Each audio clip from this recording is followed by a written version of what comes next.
नमस्कार. सध्या महाराष्ट्रात आयुक्त तुकाराम मुंढे यांच्या अन्न आणि औषध प्रशासनाच्या डिपार्टमेंटकडून सुरू असलेल्या धडक कारवाया आणि पंढरपुरात आमदार रोहित पवार यांच्या शेतकरी कर्जमाफीची चर्चा ही सर्वत्र सुरू आहे. त्यामुळे सत्ताधारी आणि विरोधक यांच्यामध्ये आरोप प्रत्यारोप होत आहे.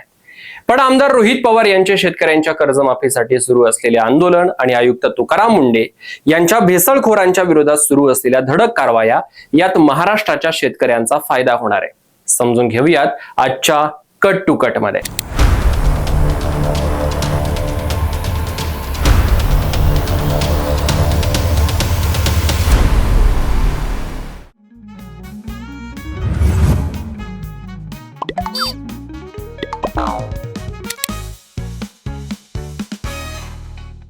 राज्यातील शेतकऱ्यांच्या कर्जमाफीच्या प्रश्नावरती राष्ट्रवादी काँग्रेस शरदचंद्र पवार पक्षाचे आमदार रोहित पवार यांनी आक्रमक भूमिका घेत 12 जून पासून पंढरपुरामध्ये आंदोलन सुरू केलंय. शेतकऱ्यांना न्याय मिळावा आणि कर्जमाफीच्या कठोर अटी शिथिल कराव्यात या प्रमुख मागण्यांसाठी त्यांनी सरकार विरोधात आवाज उठवलाय. रोहित पवार यांचं म्हणणं असं आहे की राज्यातील हजारो शेतकरी आर्थिक संकटातून जातोय. अवकाळी पाऊस, दुष्काळ, उत्पादन खर्चात झालेली प्रचंड वाढ आणि शेतीमालाला न मिळणारा योग्य बाजारभाव याच्यामुळे शेतकरी कर्जाच्या ओझ्याखाली दबला गेलाय. अशा परिस्थितीमध्ये सरकारनं केवळ निवडक शेतकऱ्यांनाच नव्हे तर सर्व गरजू शेतकऱ्यांना दिलासा देणारी व्यापक कर्जमाफी योजना जाहीर करावी. यावेळी रोहित पवार यांनी कर्जमाफीतील काही अटी शिथिल करण्याची मागणी केली आहे. नियमित कर्जफेड करणाऱ्या शेतकऱ्यांना कर्जमाफीपासून वंचित ठेवू नये अशी त्यांची प्रमुख मागणी आहे. कारण जे शेतकरी प्रामाणिकपणे कर्जाची परतफेड करत आले आहेत त्यांच्यावरती अन्याय होऊ नये असं रोहित पवारांचं म्हणणं आहे. तसेच कर्जमाफीसाठी निश्चित करण्यात आलेल्या विविध तांत्रिक अटी आणि कट ऑफ तारखांमुळे अनेक पात्र शेतकरी हे लाभापासून वंचित राहत असल्याचा आरोप देखील त्यांनी केलाय. याशिवाय नैसर्गिक आपत्ती असेल, पीक नुकसान असेल आणि बाजारातील अस्थिरतेमुळे आर्थिक संकटामध्ये सापडलेल्या शेतकऱ्यांना विशेष सवलत देऊन कर्जमाफीच्या कक्षेत आणण्याची मागणी ही त्यांनी केली आहे. सरकारनं शेतकऱ्यांच्या वास्तविक परिस्थितीचा विचार करून निर्णय घ्यावा असं सुद्धा रोहित पवारांनी स्पष्ट केलंय. रोहित पवार यांच्या आंदोलनामुळे राज्यातील कर्जमाफीचा प्रश्न पुन्हा एकदा चर्चेच्या केंद्रस्थानी आलाय. शेतकरी संघटना आणि विविध सामाजिक संघटनांनी सुद्धा या मागण्यांना पाठिंबा दर्शवला असून सरकार याच्यावरती काय निर्णय घेतंय याच्याकडे संपूर्ण राज्याचं लक्ष लागलंय. शेतकरी हा देशाचा अन्नदाता आहे. त्याला आर्थिकदृष्ट्या सक्षम करणं ही सरकारची जबाबदारी आहे. त्यामुळे कर्जमाफीच्या अटी शिथिल करून अधिकाधिक शेतकऱ्यांना दिलासा मिळेल का हा प्रश्न आज सर्वसामान्य जनतेला पडलेला आहे. आमदार रोहित पवारांच्या एकूण 7 मागण्या आहेत. त्या कोणत्या आहेत ते क्रमवार आपण समजावून घेण्याचा प्रयत्न करूयात. यातील पहिली मागणी अशी आहे की 2019च्या कर्जमाफीचा लाभ घेतलेल्या शेतकऱ्यांना केवळ 50,000पर्यंतच्याच कर्जमाफीच्या मर्यादेची अट रद्द करून सर्व शेतकऱ्यांना सरसकट 2 लाखांपर्यंत कर्जमाफी द्यावी. दुसरी मागणी अशी आहे की एक वेळ समझोता म्हणजेच 2019च्या कर्जमाफीचा लाभ घेतलेल्या शेतकऱ्यांना 50,000पर्यंतच्या कर्जमाफीच्या मर्यादेची अट रद्द करून सर्व शेतकऱ्यांना सरसकट 2 लाखांपर्यंत कर्जमाफी द्यावी. तुम्हाला ही दुसरी मागणी ही पहिल्या मागणीसारखीच वाटत असेल, पण OTS म्हणजेच वन टाइम सेटलमेंट, एक वेळ समझोता आणि पहिली मागणी यांच्यात बराच मोठा फरक आहे. याच्यासाठी मी सेपरेट व्हिडिओ बनवणार आहे. त्यात सर्व माहिती मी सविस्तरपणे सांगेन. रोहित पवारांची तिसरी मागणी अशी आहे की 2 लाखांहून अधिक थकबाकी असलेल्या शेतकऱ्यांना 2 लाखांवरील रक्कम आधी भरण्याची अट न टाकता सरकारनं सरसकट 2 लाखांपर्यंतची कर्जमाफी करावी. चौथी मागणी अशी आहे की प्रोत्साहनपर अनुदान देताना सलग 2 वर्ष नियमित कर्ज भरण्याची अट रद्द करावी.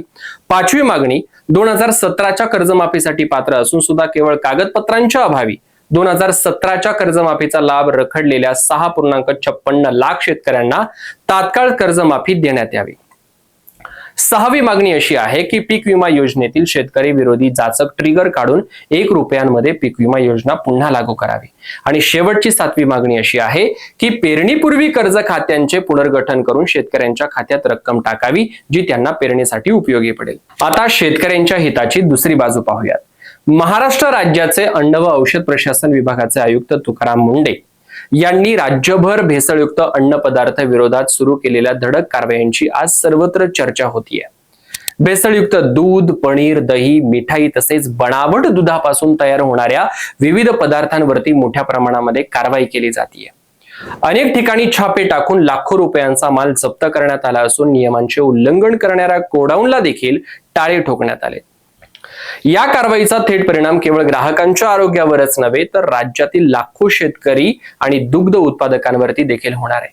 कारण अनेक वर्षांपासून बाजारामध्ये कमी खर्चात तयार होणारे भेसळयुक्त दूध आणि दुग्धजन्य पदार्थ विकले जात होते.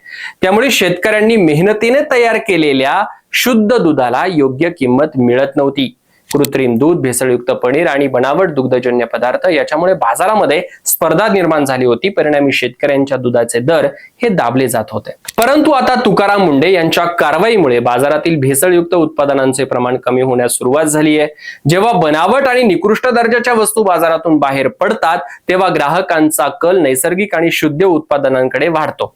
त्याच्यामुळे शुद्ध दूध आणि दुग्धजन्य पदार्थांची मागणी वाढण्याची शक्यता निर्माण झाली आहे. मागणी वाढली की बाजारभाव वाढतो आणि त्याचा सर्वाधिक फायदा थेट दूध उत्पादक शेतकऱ्यांना होतो. याशिवाय भेसळयुक्त पदार्थांमुळे केवळ दूध व्यवसायालाच फटका बसत नव्हता तर शेतीमालाला सुद्धा मोठं नुकसान होत होतं. कृत्रिम रंग, रसायन आणि बनावट घटक वापरून तयार होणारे अन्न पदार्थ बाजारामध्ये मोठ्या प्रमाणामध्ये विकले जात होते. त्यामुळे शेतकऱ्यांनी पिकवलेल्या नैसर्गिक फळे, भाजीपाला आणि इतर कृषी उत्पादनांची मागणी ही तुलनेने कमी होत होती. अनेकदा ग्राहकांना स्वस्त पर्याय उपलब्ध असल्याने शेतीमालाला योग्य भाव सुद्धा मिळत नव्हता. आता मात्र परिस्थिती बदलू शकते. भेसळ विरोधी कारवाया अधिक कठोर झाल्यास बाजारामध्ये दर्जेदार आणि नैसर्गिक उत्पादनांनाच प्राधान्य मिळेल.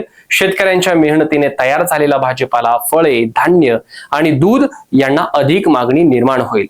त्यामुळे शेतमालाचे दर सुधारतील आणि ग्रामीण अर्थव्यवस्थेला चालना मिळेल. आमदार रोहित पवारांचं शेतकऱ्यांच्या कर्जमाफीसाठी सुरू असलेलं आंदोलन आणि आयुक्त तुकाराम मुंढे यांच्या भेसळखोर आणि नफेखोरांच्या विरोधात सुरू असलेल्या धडक कारवाया याच्या बाबतीत तुम्हाला नेमकं काय वाटतंय कमेंट करून नक्की कळवा. अशाच माहितीपूर्ण घडामोडी जाणून घेण्यासाठी LDTV मराठी या युट्यूब चॅनलला सबस्क्राईब करा. तसेच पुढील कोणता विषय एकदम कट टू कट समजून घ्यायचा आहे कमेंट बॉक्समध्ये टाईप करायला विसरू नका.